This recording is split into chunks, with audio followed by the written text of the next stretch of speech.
In Mass Effect Andromeda's multiplayer, you are part of an Apex team, the best of the best the Nexus has to offer. While not a regular group of soldiers, they are nonetheless talented individuals that take on the most dangerous and important missions in this new galaxy.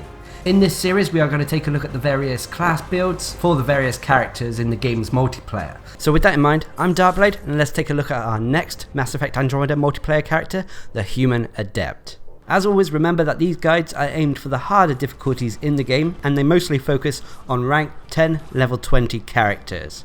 However, there will be suggestions for lower ranked characters so long as they are level 20. The human Adept is a master of biotics, able to easily crowd control unprotected enemies. Through their biotics, they're able to provide a lot of support for their teams. Now at the moment there are really two viable builds, one focusing on crowd control, the other focusing on damage and combos. However, I found that the crowd control and support build, the superior build.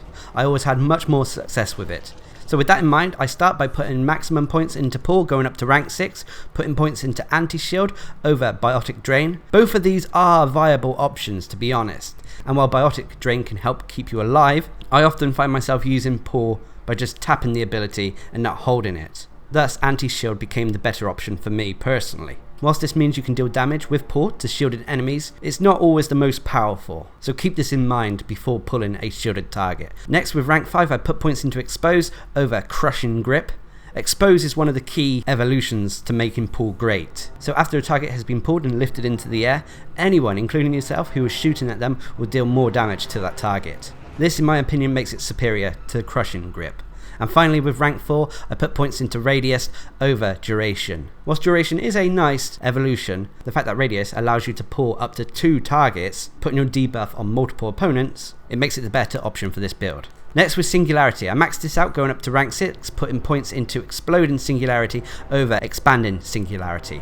Now again, both of these options are good, and this one is really down to personal preference. Expanding Singularity would be better for debuffing enemies if you're in a stationary location. However, I took Exploding Singularity for extra damage, and because half the time enemies who were in the Singularity would either move out of it before it ran out, or be killed before the duration ends. This means that with Exploding Singularity, you can activate the ability again to detonate it, dealing damage and starting the cooldown timer quicker, while you can still cancel the Singularity with Expanding Singularity. Dealing the extra damage is just my personal preference here. Next, I put points into recharge speed over anti-shields. I want to be using Singularity as much as possible. With Singularity, as I already mentioned, it can be annoying when enemies move out of the Singularity's range, and being able to recharge the ability and use it again quickly becomes very useful. And finally, with rank 4, I put points into radius over duration. Next, with Shockwave, I only put 1 point into this, just so I can use it as a detonator for biotic combos. As both pull and Singularity can prime targets for biotic combos, it's useful to have Shockwave to activate the combo just to deal a little bit of extra AoE damage. However, if you were going for, say, the damage focused build for the human Adept, and thus not maxing out pull, I would put points firstly into lifting Shockwave over anti-armor, so Shockwave now becomes a primer. I would put points into recharge speed, probably over reach, although both of these are good, but recharge speed means you can use it more often, so you can get off more combos. And then finally, I would put points into damage and force over radius. Next, with offensive biotics, I maxed this out going up to rank 6, putting points into Biotic Warrior over Biotic Expert. This is simply because the biotic abilities won't be the main source of damage from my character. The biotic abilities are there to debuff opponents, and so dealing more damage with your weapons and melee if need be comes in handy. Next, with rank 5, I put points into exposure over combo detonation. Normally I would always go for combo detonation just because I simply enjoy biotic and tech combos so much. But for this build you want to take exposure, which means that anyone affected by your biotics will take increased damage, not only from you, but from your team. So targets affected by Singularity will take more damage. Targets affected by your pull will take even more damage, because exposure will also stack with expose, granting a grand total of 50% damage increase to targets who have been pulled. And then finally, I would put points into power efficiency over power enhancement. And finally with barrier, I maxed this out going up to rank 6, putting points into active barrier over saving barrier. These can be down to personal preference. I find that saving barrier is very useful if you're roaming and not really near your team, but As a supporting role, I went for Active Barrier, as I normally stay quite close to my team with the Human Adept.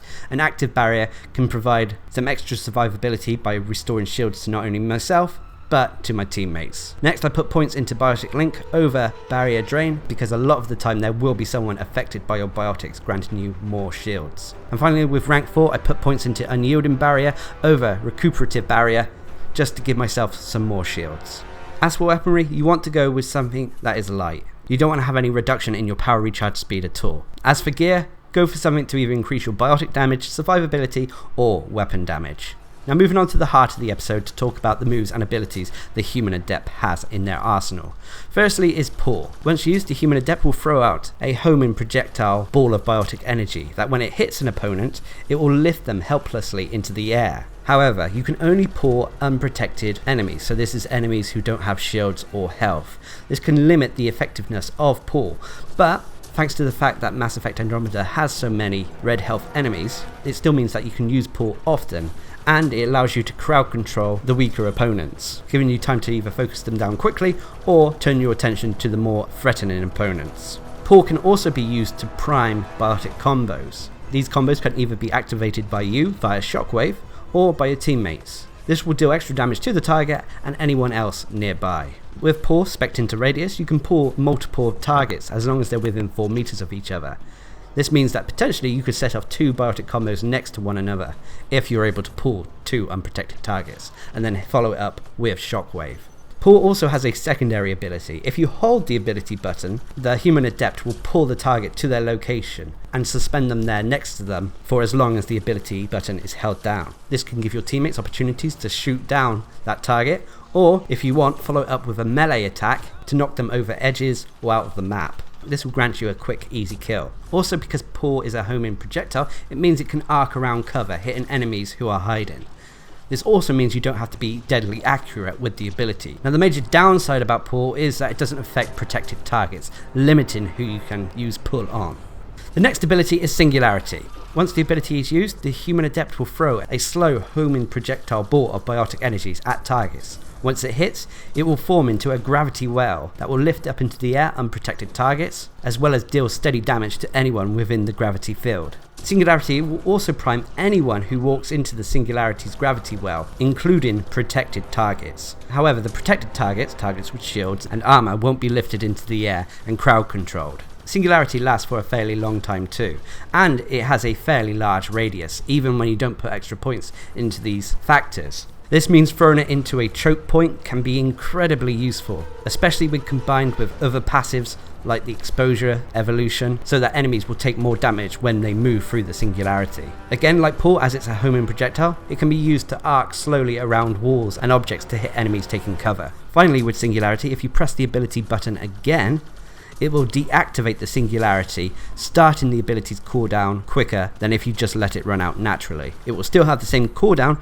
but it means that you can consider repositioning it if need be. If you've taken Exploding Singularity, that means when you do deactivate the Singularity ability, it will cause extra damage in a wide radius around the gravity well. Finally, with Shockwave. With this ability, the Human Adept will throw forward a line of explosions, hitting any enemy it proceeds through.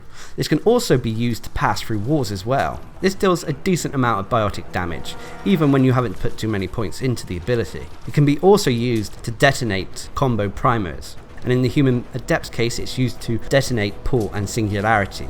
Like I said at the start of the video, if you wanted to go for a more damaged focused build instead of a crowd controlling support build, then taking Shockwave and putting more points into it would be optimal. As for the passives, with offensive biotics, this is basically increasing your damage, but the thing about offensive biotics that makes this build work is the exposure evolution in rank 5. Like I already mentioned, this means you're debuffing any enemy affected by your biotics, so you want to be spamming Singularity and Pull on as many targets as you can, thus debuffing them and thus helping your entire team deal damage. Rank 6 is debatable to what is better, because some people do like Biotic Expert, meaning that your biotics will deal more damage, but because I'm using the biotics primarily as a debuffer, I went for Biotic Warrior. And finally, with Barrier, this is pretty much to increase your survivability and provide support for your team. Like I said, with weaponry, it doesn't really matter what you take as long as you keep that 100% power recharge speed. The human adept has again average health and shields, although compared to some of the other human classes it could be considered slightly lower. They also come with a standard jetpack boost dodge mechanic and a biotic punch melee attack. If you haven't got a rank 10 level 20 human adept, then I would still consider maxing out offensive biotics, going up to at least exposure. Afterwards take pull going up to expose, and then as many points as you can in singularity. After which, then if you have any points remaining, maybe go up to at least rank 4 in barrier to get some extra shields for survivability. Overall, the human adept, when I first started playing the class, I was focused on a shockwave build that tried to make as much as I can out of biotic combos, but after researching a bit found that this build was far superior. Whilst you may not actively be the highest damage dealer in your group, the fact that you're providing so much support through pulls exposed and singularity with the exposure talent in offensive biotics means that you're providing a great service to your team. Not only that, you'll be able to crowd control a lot of enemies, preventing them from shooting at both you and your teammates. The human adept also benefits from staying near their team, not only for protection, but the fact that you can potentially restore some of your teammates' shields and barriers. Also, a side tip, I would maybe consider taking disruptor consumable ammo, so you can rip through enemies' shields quicker, and thus you'll be able to use pull on them, so long as they don't have armor underneath those shields. I've had a lot of success with this class.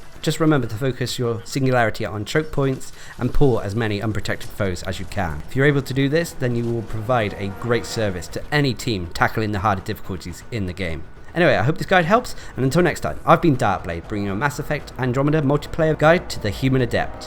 Hope you enjoyed the video, thanks for watching, subscribe and like for more.